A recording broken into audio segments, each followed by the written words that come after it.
I'm Father Chris Stupna, the pastor and rector of St. Paul Cathedral Parish that serves the faithful in Greenfield and Hazelwood and our Oakland neighborhoods. It's a joy to be able to be with you and to share some very important information with all of you. As you know, joyfully we became a new parish, a newly merged parish on July 1st, St. Paul Cathedral Parish. And that was only possible because of the tremendous efforts and prayers and hard work of everyone, all of you. And I'm so grateful for the help and support that you continue to give. It hasn't been an easy time. Change never is.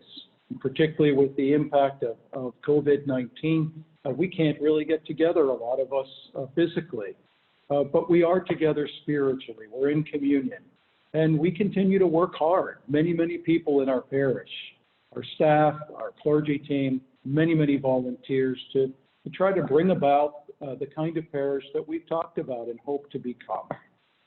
One of the greatest challenges we face moving forward is focused on our buildings, because you know the goal of this whole process has been to be able to have sufficient resources to touch the hearts of people, to serve their needs, to bring people together, to care for people in a way that we want to be able to do well. And so the idea of being able to assess which buildings are really needed for our parish moving forward and what we can afford are really two considerations that have to be given a great deal of thought and reflection and prayer in order for us to make decisions and to move forward.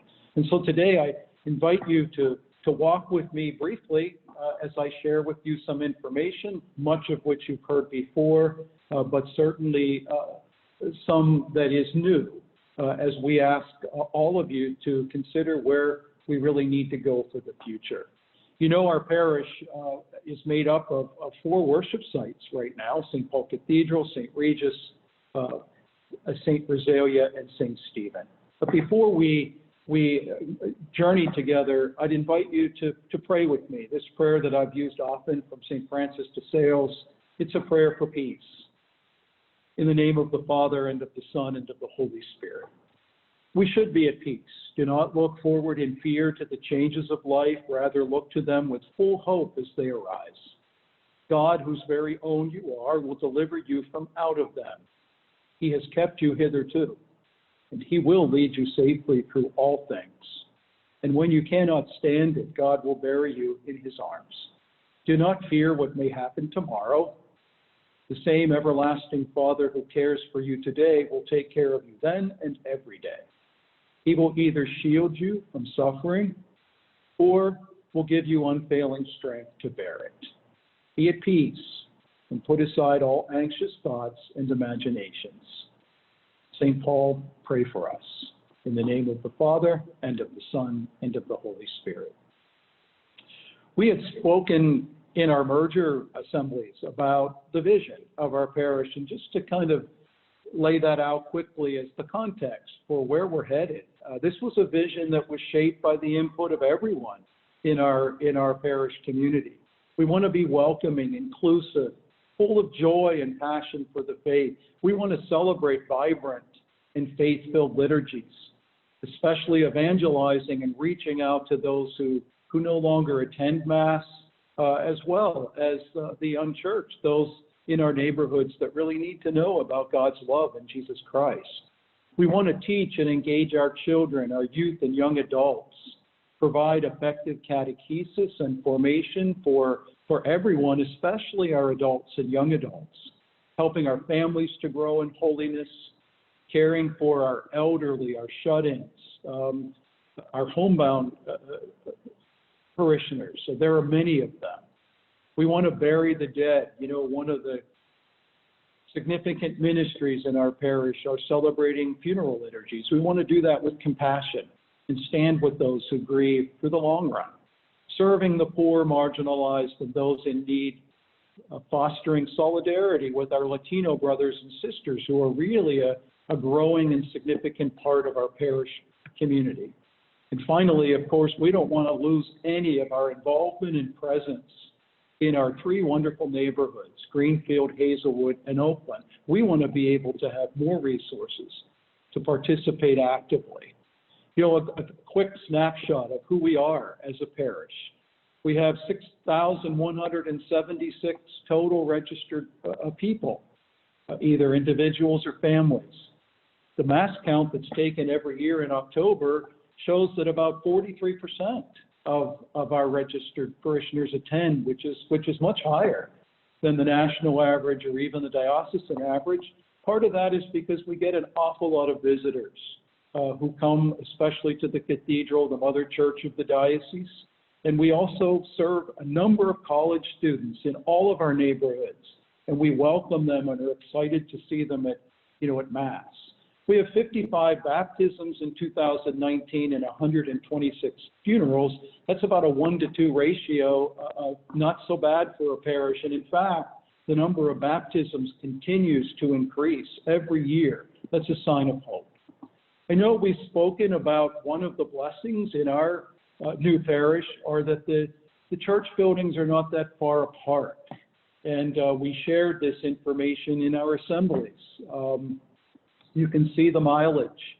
You know, the furthest distance is between St. Paul Cathedral and St. Stephen, 4 miles. And the shortest distance between St. Rosalia and St. Regis, 1 mile. Everything in between.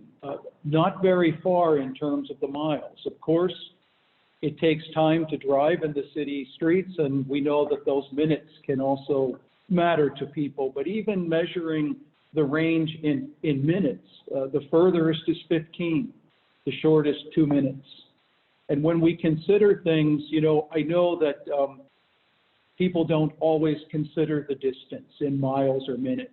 There are many other boundaries and limitations, you know, that prevent people from seeing the close proximity that we are to one another. But I would just remind you that, you know, we drive a far distance to go to the supermarket. I know many people have to go to other places, to the doctors. There are places that we all drive that far exceed the proximity of these church buildings, and those are things we want to consider.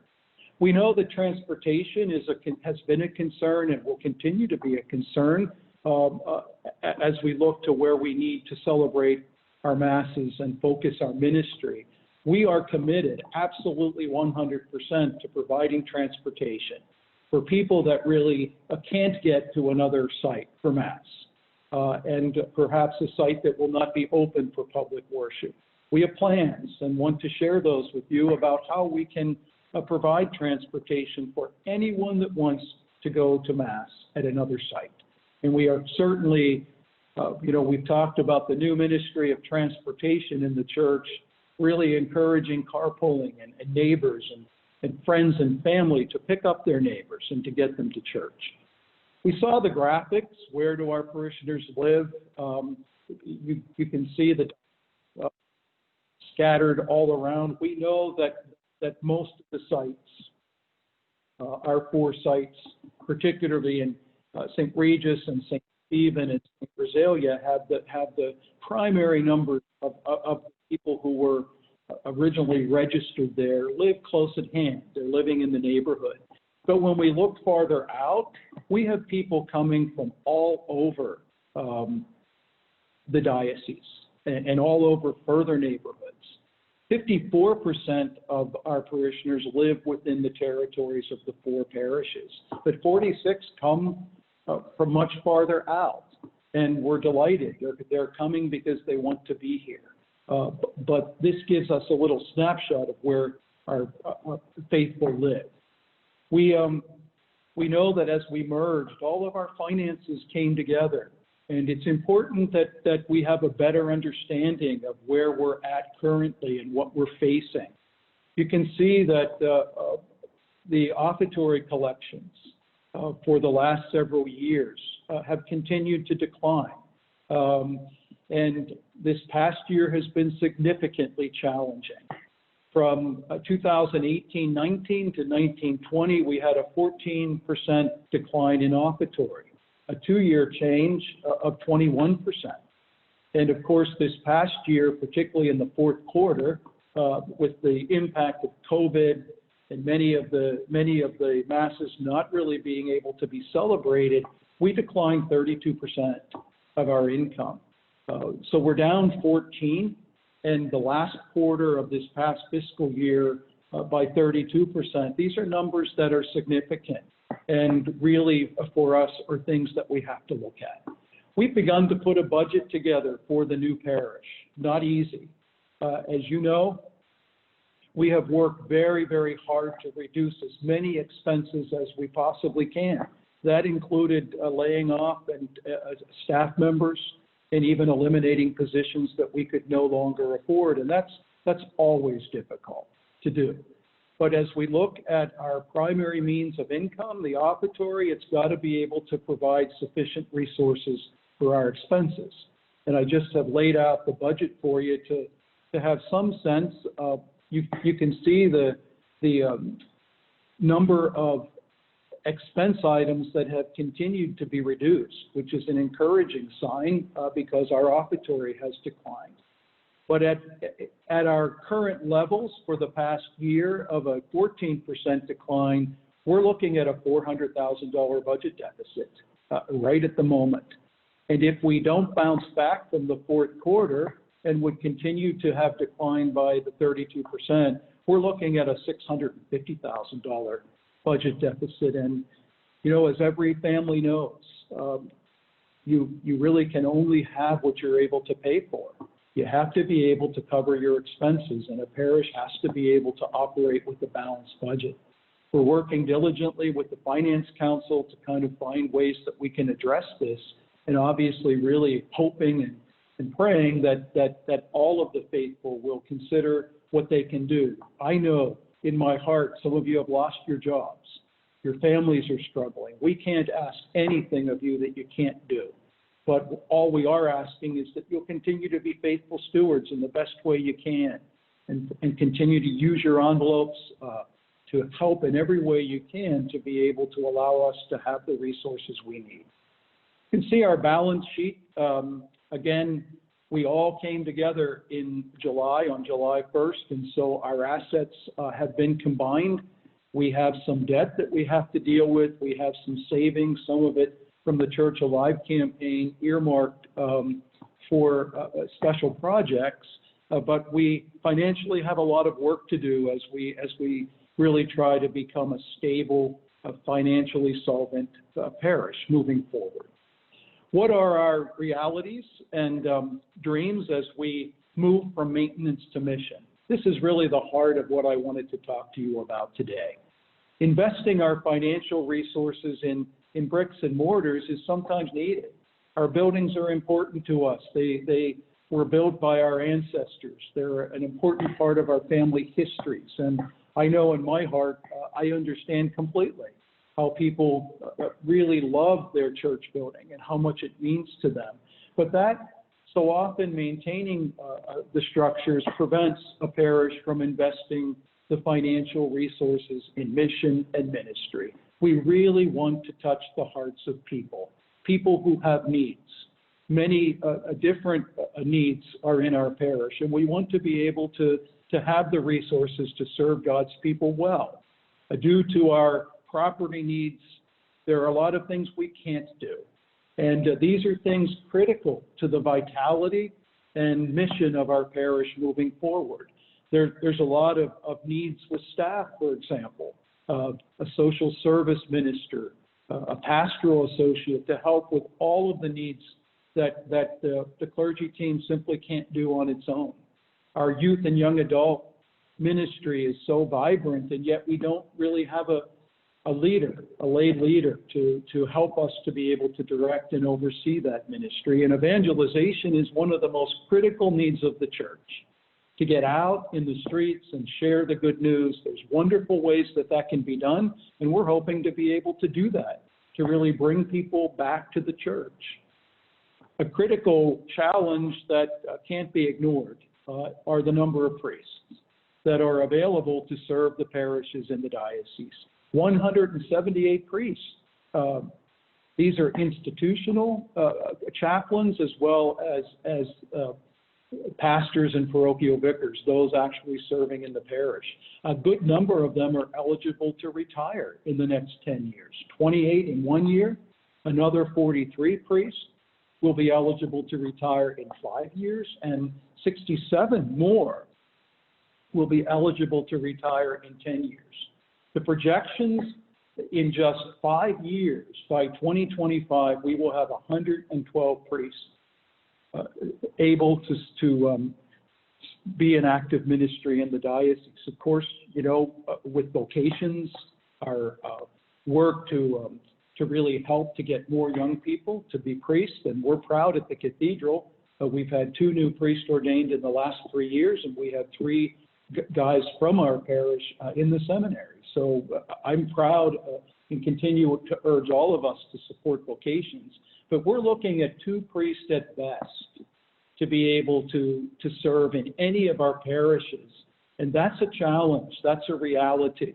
It speaks to how many masses we can really be able to celebrate, and really how many buildings that we can manage with just 2 priests on a clergy team. And we know that maintaining all of our current buildings is just financially and pastorally unsustainable. And that's why we're in this process to move from mission to maintenance as our pastoral priority. And we have 2 significant issues that are going to need to be decided in a short period of time. We have to revise the Mass schedule, and we hope to do that sometime in the fall, once we analyze where we're at and make some decisions about the best way forward. And secondly, we have to determine which buildings that will serve the needs of our parish family. As you know, a facilities committee has been working since the spring of 2019, over 18 months, to begin to analyze all of the buildings in our parish, with the consideration of 2 really foundational questions. What does our parish need for ministry, and what can our parish afford? We really followed a process that was outlined in guidelines that would really help us and assist us in assessing our buildings, proposing what needs to be done, and making decisions about where we need to go. A resource task force consisting of members of all 4 parish sites was formed in the spring of 2020 to analyze and study all of the parish sites. The responsibility of that task force was to really provide a thorough report using the diocesan guidelines that were provided, that are provided to all the parishes who are making these considerations. And they guided us and helped that committee in their work. And that committee was charged to make recommendations to me as the pastor. That report will now assist us in determining the best uses for our church buildings moving forward. I want to let you know that these members gave a great deal of time and energy and professionalism. They personally visited, inspected, and evaluated each of the facilities at the 4 worship sites. They reviewed the maintenance costs, short-term and long-term. They analyzed all the expenses, including utilities and insurance. They studied the capital needs of each of our church buildings, both things that have to be done in the immediate future and those that really will have to be addressed in the long term. We know that St. Paul Cathedral itself is the mother church of the Diocese of Pittsburgh. Every diocese has a cathedral. And St. Paul Cathedral is the cathedral and mother church of the diocese. It's the home of the bishop, where all of the faithful come together for any number of celebrations. And we know that the cathedral site has to remain open as one of the worship sites in our parish. There was no question or debate about that. And for that reason, it wasn't considered by the Resource Task Force. And as we looked at the other 3 sites, there are just a couple facts I would like to share with you. The church building cost analysis. These are major costs that include utilities, insurance, maintenance, and other building costs that really are significant. When we look at a monthly average, St. Regis was about $8,500 a month for these major costs. St. Rosalia about $21,000, and St. Stephen's a little bit over $11,000. But the capital project needs are things that really have to be done in the short term. Some of them are safety and security issues. Some of them speak to the worship needs of a facility. You have to have certain things in place in order to celebrate Mass. Short-term capital project needs at St. Regis are very minimal, just about $3,000. At St. Rosalia's, a little over $11,000. At St. Stephen's, close to $93,000, $94,000. And our long-term needs are even greater. That's what has to be done with some immediacy in the next 2 to 5 years, things that can't be ignored, that we would not be able to put off longer than that time period. At St. Regis, close to $20,000 of long-term capital projects. At St. Rosalia, over $100,000. And at St. Stephen's, we're looking at close to $600,000 in seriously needed capital projects for the buildings. What are they, just briefly? St. Regis, we have major HVAC, that's heating and air conditioning repairs that have to be done. Basement flooding abatement has to be taken care of. And the social hall windows all need to be replaced. At St. Rosalia, we have to replace the handicap ramp. And that's important for accessibility for those that have special needs and for our elderly. We just completed a major masonry repair on the front of the church. We have masonry repairs on the side and in the back that really have to be addressed. Exterior and interior lighting. We have plastering and painting problems inside of the church, and we have some significant roof repairs that will have to be addressed. At St. Stephen's, we have tremendous flooding abatement issues in the basement. The exterior steps, as you know, have been closed for the last year. They have to be replaced. They can't be repaired. A significant cost. Interior plastering and painting. Significant issues with the electrical system and wiring replacement. And there are a number of structural issues in the basement that have to be addressed. The protocol, the guidelines that are provided for really assessing thoroughly each of the sites with the consideration for how they would best serve our parish. The protocol speaks of 4 major areas for consideration. That's what the task force considered: worship, the impact on ministry, finances, and location. And you'll have time to look at these slides, obviously, but I just wanted to highlight on the left-hand side in each of these 4 categories are the variables, the things that are considered. For example, under worship, the sanctuary area, what condition is it in?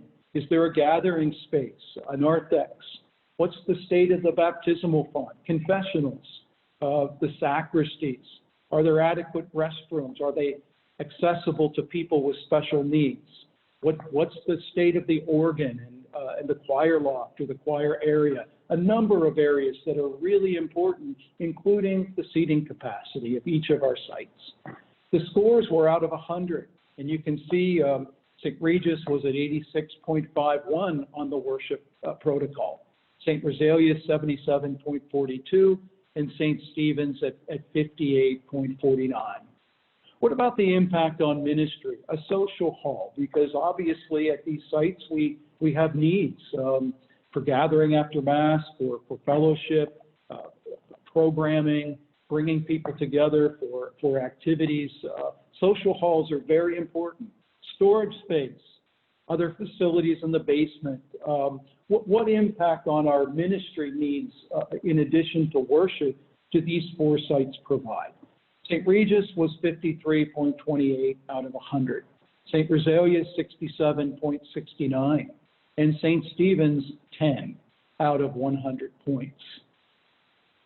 And as I indicated earlier, the finances are a driving force. They aren't everything, but in our parish, they're a significant challenge as we move forward. having enough resources to be able to provide for the ministry needs of the faithful. We have to operate and maintain each of the buildings. What does that cost? What about all those capital repairs that I spoke about? And if the site were not used, what impact on our offertory revenue would happen by not having Mass scheduled there?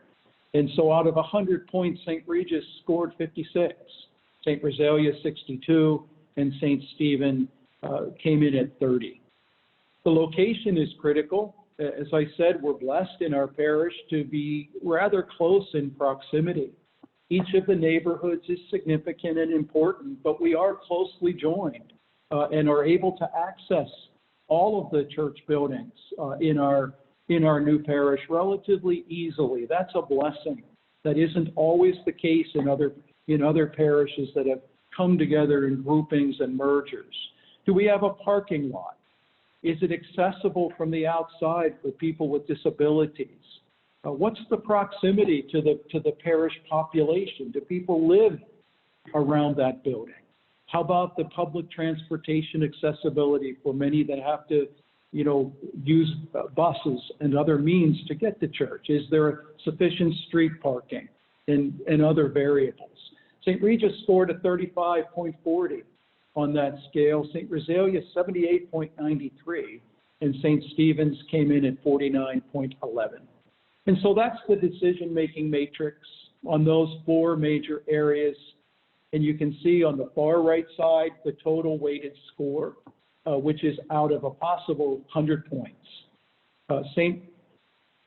Rosalia's was at 71.63, St. Regis 62.77, and St. Stephen's at 36.84. The challenges that we face, just briefly, as we look at each of these three sites, St. Regis, the committee put out these things for our reflection and consideration. These are challenges that they saw in selecting this site for moving forward. There's a lack of any parking at St. Regis, on-site or off-site. The proximity to the parish population is very poor. There are not many people in our parish who live in that area any longer. The neighborhood is changing.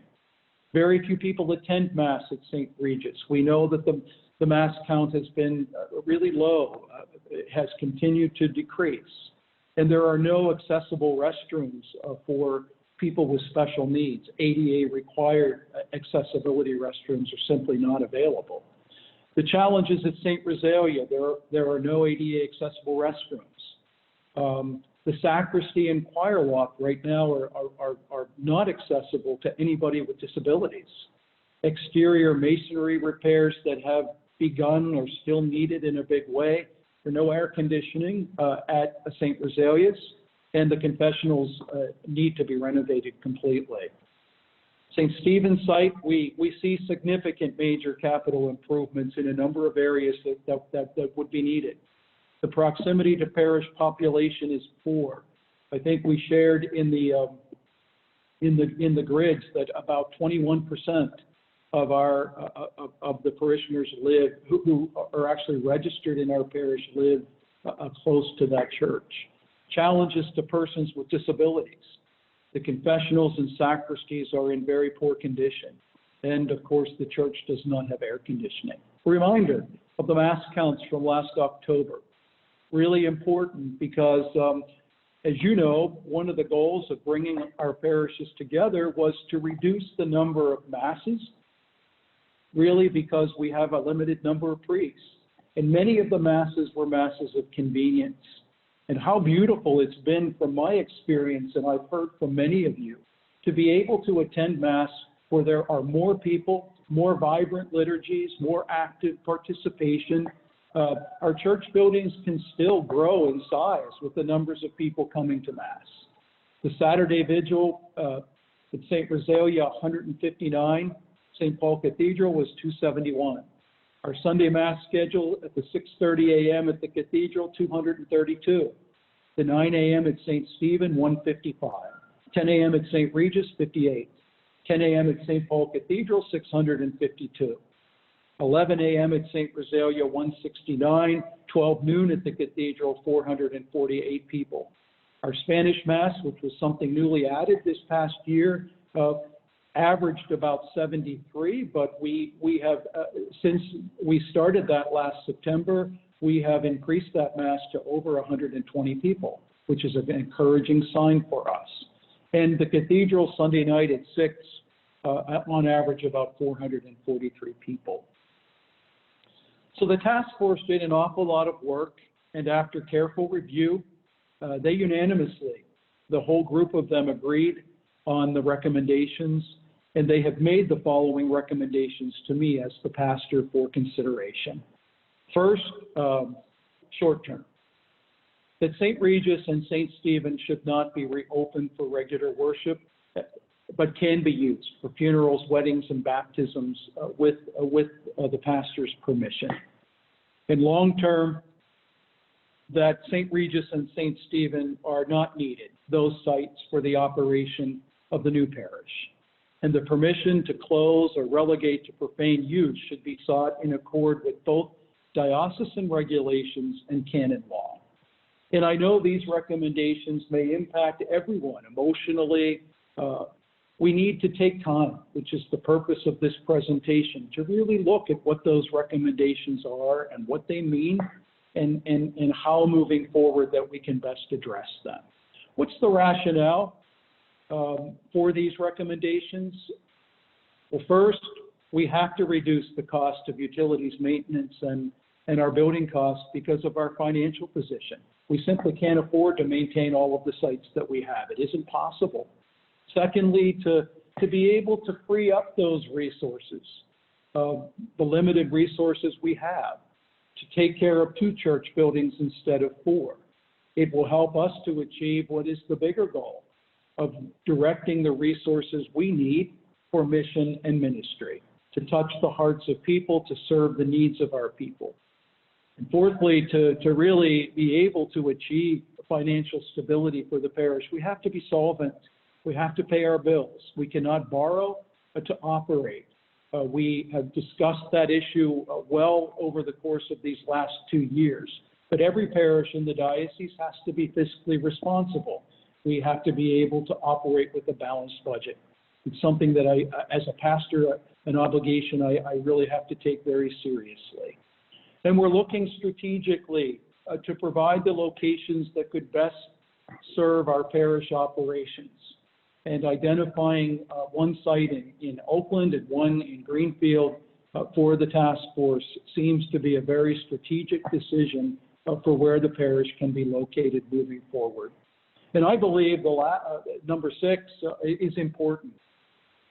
We're trying to create community by bringing people together.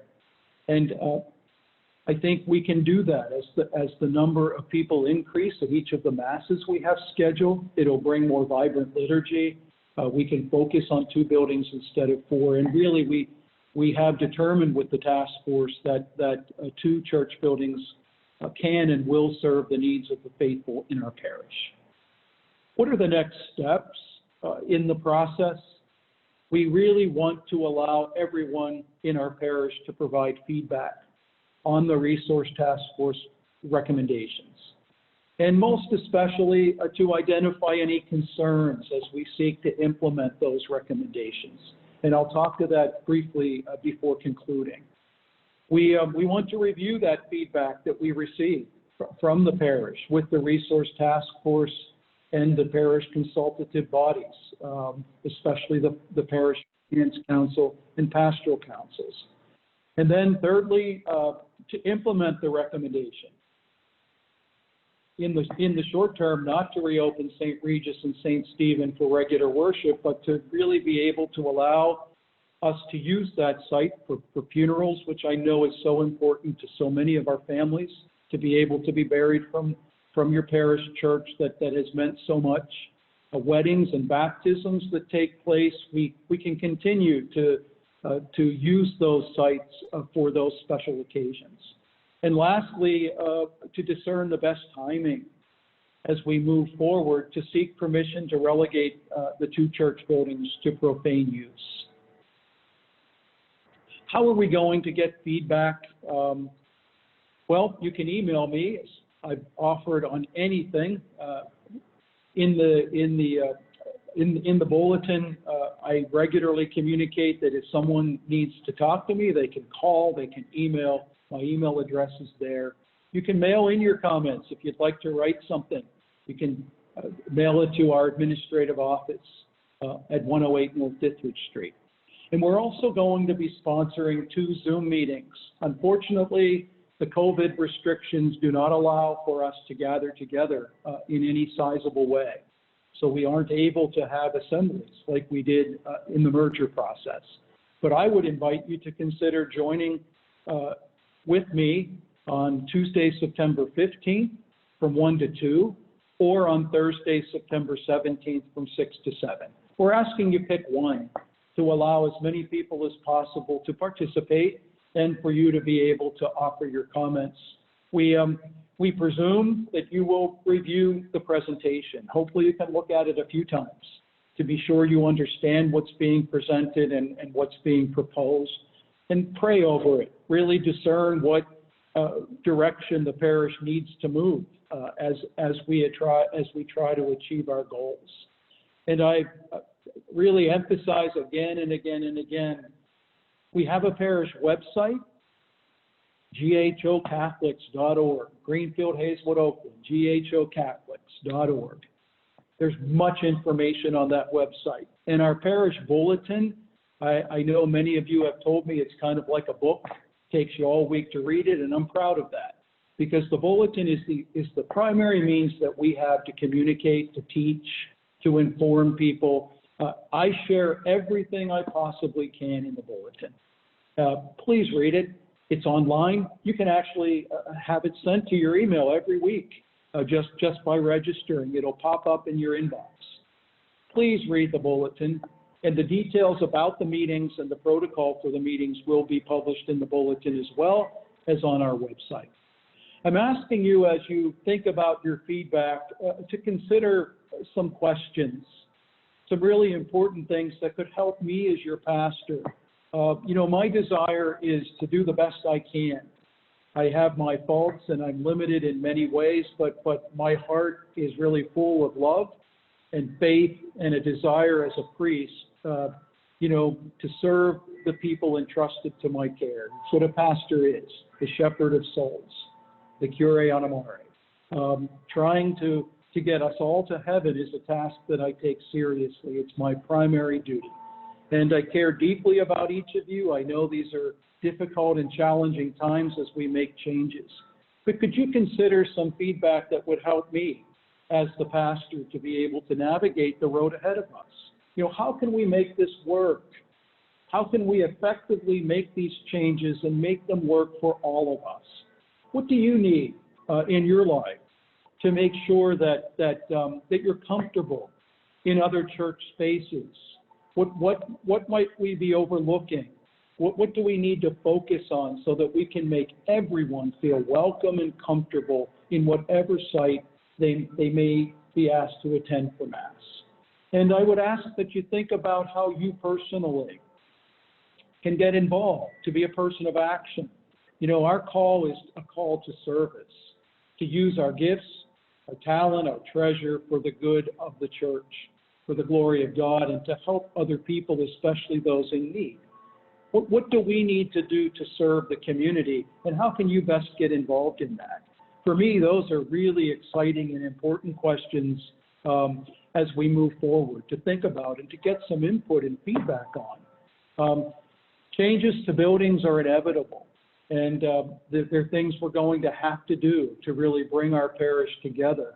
But the real exciting part of coming together as one faith community is to be vibrant and alive in the faith, to be able to celebrate our faith well and to serve others. I invite you to walk that journey with me, and I invite you to continue to pray that God will give us the grace and the strength we need to do all that we can to build His kingdom. Thank you for your time, and I look forward to really sharing the time with you to talk about these recommendations and where we're headed in the future. May God bless you. And may Almighty God bless you, the Father, the Son, and the Holy Spirit.